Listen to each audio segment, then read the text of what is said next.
song "My Own Summer" was one of the last songs that we ended up writing for the Around the Fur album. So that record was pretty much almost done. I mean, we had enough songs to pretty much have the record finished, and that song sort of just kind of came out of nowhere. I remember we were in Seattle, we were recording in the studio, and we had a ping pong table that was down in the basement, so we'd spend a lot of time just down there playing ping pong. And Stefan, our guitar player, was upstairs, and I heard him playing a riff that was very similar to the riff in My Own Summer. It was like 2 notes like off, but it was almost there, and he kept like kind of cycling over it, but it wasn't quite the riff that it ended up being. I mean, it was almost there.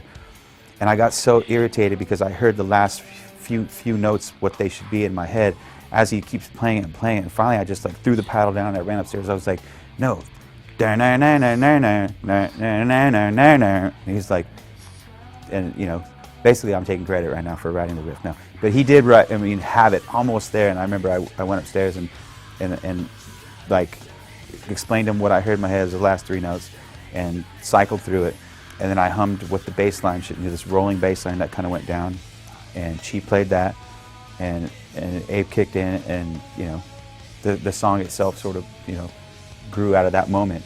Within maybe 45 minutes to an hour, we had that song you know, structured out, and lo and behold, it was like, you know, it's probably one of our most timeless riffs or timeless songs that we have, and was like the first big single of that record.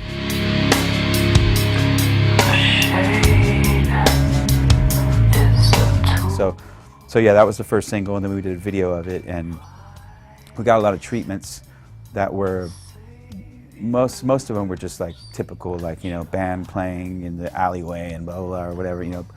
They were just, nothing was really interesting, and we got this one treatment that was like, okay, you guys are going to be like in shark cages, like in shark-infested waters and blah blah blah. And I was just like, this sounds like unreal. I was like, we have to try this. And so the idea was that we were gonna, you know, I thought we were gonna like really be like, you know, in the water around sharks and this and that, whatever. But luckily enough, we were actually not even in the ocean. We were in a lake, like in like Southern California, and they had a bunch of mechanical sharks at first that were like swimming up. They kept breaking down, like they'd start swimming and then like belly over. So there's a couple of the mechanical sharks that made it sort of into the wide angle footage, but the real footage, the director, who's Dean Carr, he actually went to Australia. Like, this is how big the budgets were back then. Like you know, I don't know how much we spent on it, but I want to say it was close to $1 million probably on this video. And a lot of it was because, you know, he went, so took like a team to like Australia, off the coast of Australia, to go get shark footage. Went there, didn't get any shark footage, like couldn't find any sharks or something, so ended up using stock footage anyways that we had to pay for. So it was like, you know, it was pretty crazy. But in the end, you know, the video itself was like, it was very unorthodox, I guess, for like a, you know, like a rock video or whatever. And you know, for us it was experimentation and just like doing something wild. And you know, it turned out okay. It's not our best video, but it's definitely interesting, you know, making it.